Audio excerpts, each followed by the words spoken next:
Well, students, today we'll start up with the physics chapter of your class 10th, that is electricity. The first definition that comes in the chapter electricity is electric charge. What exactly the electric charge is? Electric charge is the physical property of a material or the substance, just like mass of the object, length of the object, time, all these are the physical quantities. Just like those physical quantities, we have the electric charge. And just like those physical quantities, we have the units for the electric charge also. Clear? Now first we'll deal with the nature of the electric charge. It is the physical property of a matter or the substance because of which we experience or that substance experience force when placed near the matter or the substance. Mainly there are two types of charges, that is positive and negative. There are mainly two types of charges, positive charges and negative charges. These charges possess some of the properties also, like the first property is like or similar charges. Now I've told you that there are only two types of charges, that is positive charge and negative charge. Now like or similar charges means if we have the two substances with the same charge, say both possess positive charge, then they will repel each other. So the first property is like or similar charges repel each other, which means that the positive charge will repel positive charge and negative charge will repel negative charge. Now comes to the second property, unlike or opposite charges. Now what are the unlike or opposite charges? Say one charge is positive, another charge is negative. So they are unlike or opposite charges. These two types of charges which are opposite in nature, they will always attract each other. So the second property is unlike or opposite charges, they always attract each other. Now comes to the third property, electric charge is conserved, which means that during any of the reaction, the total charge before the reaction and total charge after the reaction, that always remains the same, or you can say constant. That is the meaning of this third property. Fourth property is charge is additive in nature. Now what is the meaning of this thing is, suppose this pen contains charge of plus 10 coulombs. Coulomb is the unit for the charge. Clear? And if I give this pen a charge of say 5 coulomb, then it will become 10 plus 5, 15 coulombs. So we can simply add or spread the charges. That is the meaning of charge is additive in nature. It follows simple addition algebraic rules. That is the meaning of additive nature. Then comes charge is independent of its velocity. Now what is the meaning of this property is, suppose this pen contains again 10 coulomb of charge, say 10 coulomb of positive charge, and this pen is at rest. Now if I set this pen into motion, say this pen start moving with some velocity, say 20 meter per second or 50 meter per second, that velocity is not going to affect the charge on this pen. That means the charge on this pen is independent of its velocity, whether this pen is at rest or is in motion. The charge on this pen will remain the same. So that is the meaning of this property. Charge on a substance or matter is independent of its velocity. Then comes the sixth property. Charge is scalar in nature. Now you might have done scalars and vector quantity. I'm giving you the easy definition for the scalar. If a physical quantity remains same or constant everywhere, it does not change with the direction, then it is said to be scalar physical quantity. Now charge is scalar. That means the charge will always remains same everywhere. If this pen contains a charge of say plus 10 coulomb in India, if I take this one as such in America, it will again have the same charge. Clear? So it is independent of the direction or the velocity or the place. It will remains constant everywhere. Then comes charge is quantized. Now this is the most important one out of all these properties. It comes a number of times in the board examination. What do you mean by the quantization of charge? Before explaining what is the meaning of quantization, let's take up some examples. There is only one and one charge possible in this world, that is the charge on electron, and that charge is represented by the symbol E. Are you getting the point? There is one and only one charge possible in this universe, and that is the charge on an electron. Suppose an object, suppose this scale contains one free electron. Then the charge on the scale will be E. If this scale contains 2 electrons, then the charge on this scale will be 2 into E. Now charge is represented by the symbol Q. If the scale contains 10 free electrons, then it will be 10 into the charge on 1 electron. Clear? If this scale contains, suppose n number of free electrons, then the charge on the scale will be n into E. Now this is the meaning of quantization of charge. And one more very important thing, charge can never exist in fractions. That means we cannot have the charge say 2.5, 3.8, 1.2 like this. So never exist in fractions. Charge always exists in integers. That means we can have 1 electron, 2 electron, 5 electrons, 100 electrons, 1000 electrons, but we cannot have 2.5, 3.8, 1.2, this kind of thing. So that is the meaning of quantization of charge. That means the total charge, that is capital Q on an object is equal to n times, where n is an integer, the charge on an electron. This is the meaning of quantization. This has come a number of times in the board examination. I've given the definition over here also. Quantization of charge. Now charge never exists in fraction, as I've told you that. They will ask you, what do you mean by quantization of charge? You will reply, charge never exists in fractions. According to the quantization of charge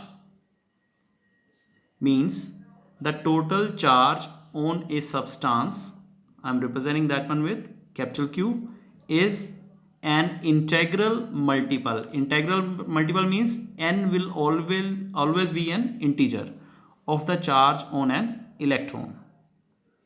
So the total charge is equal to integral times the charge on an electron. Now we're going to have the number of numericals on this formula also. Now before that, as you have done in the 9th class, it is supposed that you learn the value of acceleration due to gravity, that is 9.8 meter per second square. Now over here in 10th class, we will suppose that you already know all these values, or you need to learn all these values. Charge on an electron, 1.6 10 power minus 19 coulomb and negative in nature. Charge on proton is the same, 1.6 10 power minus 19 coulomb, positive in nature.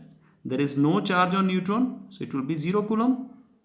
Mass of electron is 9.11 10 power minus 31 kilograms. Mass of proton is 1.67 10 power minus 27 kilograms. Mass of neutron is also 1.67 10 power minus 27 kilogram. Just for your knowledge, it is 4.5 and over here is 8.5. There is a slight difference between the mass of proton and neutron. Otherwise they are same, because these two particles, protons and neutrons, they reside inside the nucleus. So they are combinedly named as nucleons. These two reside inside the nucleus, so they are also called nucleons.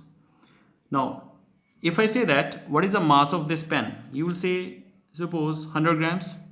If I say, what is the mass of the table? You will say 20 kilograms. If I say, what is the mass of, say, a big almirah? You will say 2 quintals. Have you seen that? With the change in the nature of the object, you have changed the unit also. Grams for pen, you have used kilograms for table, and quintals for almirah. Similarly, to measure the mass of the small particles like electrons, protons, neutrons, we have the unit atomic mass unit.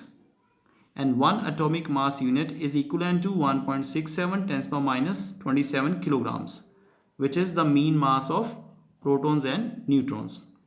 If suppose I convert this much of mass into the energy, just for your knowledge, then we can convert this mass into the energy by using the Einstein's formula.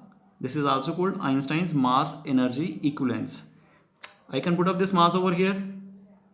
1.67 10 power minus 27, and we know that velocity of light 3 into 10 power 8. Then square of this, if I solve this one, this will come out to be 931 mega electron volt. That is a very large amount of energy. This much of energy can be generated from just one proton or neutron, or you can say nucleon. Okay, let's come on to the next topic. Then is electric current. What exactly the electric current is? An electric current is defined as the amount of electric charge flowing through any cross section of the conductor in the unit time. This was the definition in the book. Now I have made it easy for you. If we have a wire,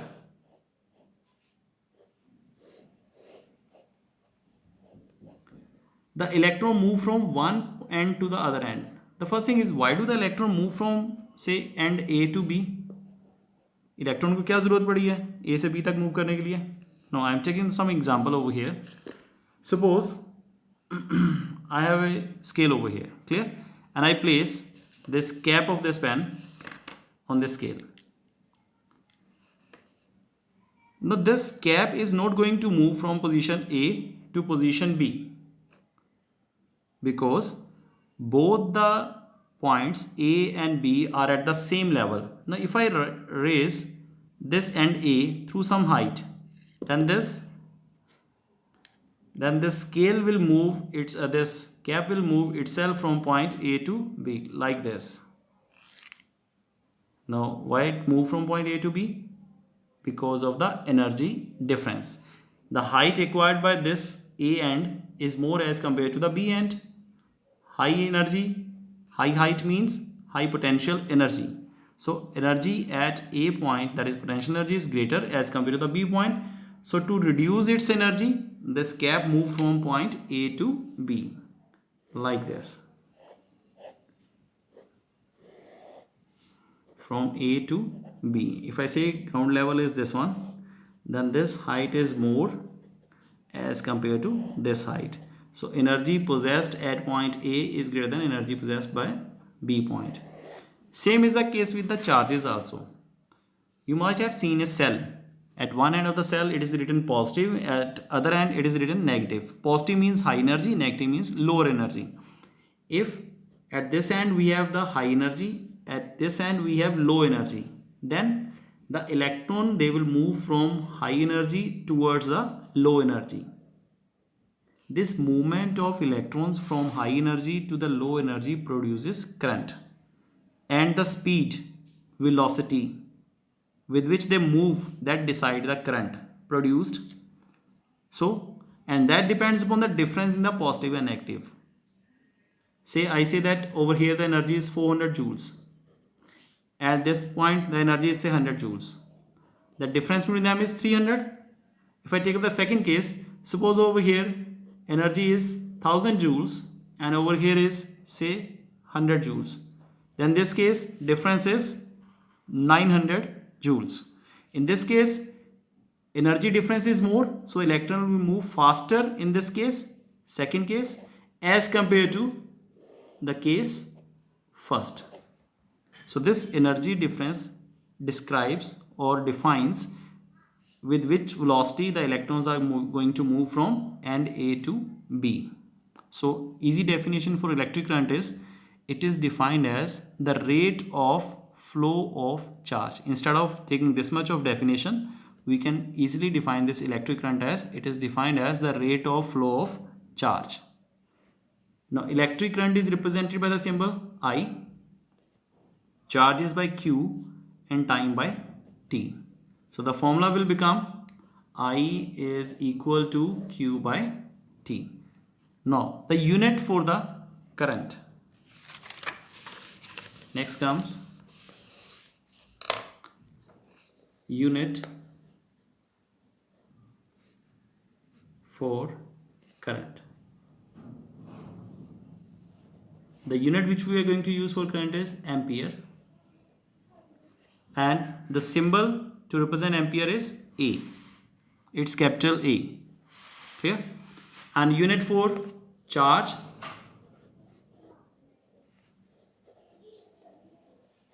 is Coulomb,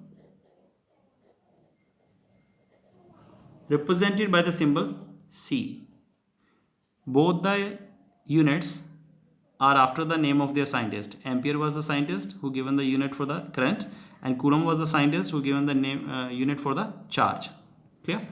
Now again I can write I is Q by T. They may ask you define 1 ampere. So to define 1 ampere, just look over here. I is equal to Q by T. If I suppose 1 coulomb of charge move from end A to B in 1 second, then 1 upon 1 will be 1. Current is said to be 1 ampere.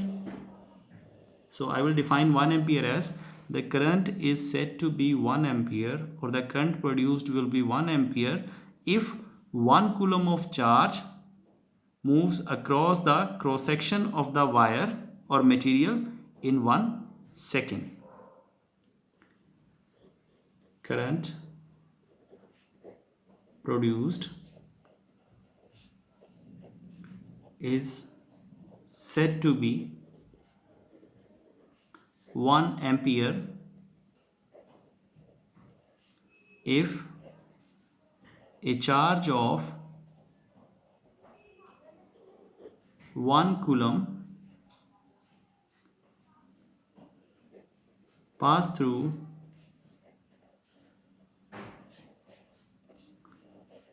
the given cross section of area in 1 second. Now we have done two formulas till now. First is Q is N into E, and second we have done I is Q by T. Now we can combine these two formulas and we'll have the new formula. If I use this value of Q is equal to NE in this formula, I will get I is equal to NE by T. Now one by one we will have the numericals on these formulas. That will be covered in our next lecture, the numericals on these three formulas one by one. Thank you.